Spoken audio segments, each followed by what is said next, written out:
Hi friends, நம்ம channel வந்து 500 subscriber reach ஆயிடுச்சு. நம்ம வந்து ஏற்கனவே சொல்லிட்டு இருந்தோம், 500 ரீச் ஆயிடுச்சுன்னா நம்ம கிவ்அவே தருவோம் அப்படின்னு சொல்லிட்டு.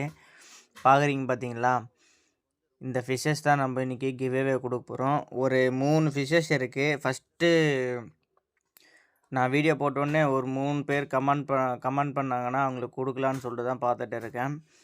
இல்லாட்டி வேறு எப்படி கொடுக்கலான்னு சொல்லிட்டு நீங்களே கொஞ்சம் கமெண்ட் பண்ணுங்கள். நான் இந்த 3 ஃபிஷ்ஷஸ் தான் வந்து கிவ்அவே கொடுக்க போகிறேன். யாருன்னு சொல்லிட்டு நீங்களே சீக்கிரமாக கமெண்ட் பண்ணுங்கள். ஆனால் நம்ம சேனல் வந்து சப்ஸ்கிரைப் பண்ணி வச்சுக்கணும். அப்போ தான் வந்து நம்ம கொடுப்போம். ஏன்னா நம்ம சப்ஸ்கிரைபர் இருந்தால் நம்ம கொடுக்கறதுக்கு கொஞ்சம் சந்தோஷமாக இருக்கும்ல. அதனால் சொல்லிட்டு நம்ம சப்ஸ்கிரைப் கொடுக்கலான்னு சொல்லிட்டு பார்த்துட்டு இருக்கோம். நம்ம சேனலை வந்து சப்ஸ்கிரைப் பண்ணிங்க, சப்போர்ட் பண்ணுங்கள். உங்களால் தான் வந்து இன்றைக்கி இத்தனை 500 சப்ஸ்கிரைபர் ரீச் ஆகிட்டோம். நம்ம என்ன சொல்கிறதுன்னு தெரியல. ரொம்ப ஹாப்பியாக இருக்குது இன்றைக்கி வந்து 500 சப்ஸ்கிரைபர் ரீச் ஆயிடுச்சுன்னு சொல்லிட்டு. தேங்க்யூ எல்லோரும் வந்து நம்ம சேனலை சப்போர்ட் பண்ணதுக்கு நன்றி. நம்ம சேனலை தொடர்ந்து இதே மாதிரி சப்போர்ட் பண்ணிங்கன்னு நம்புகிறேன். ஓகே கைஸ், பாய். மீண்டும் வீடியோ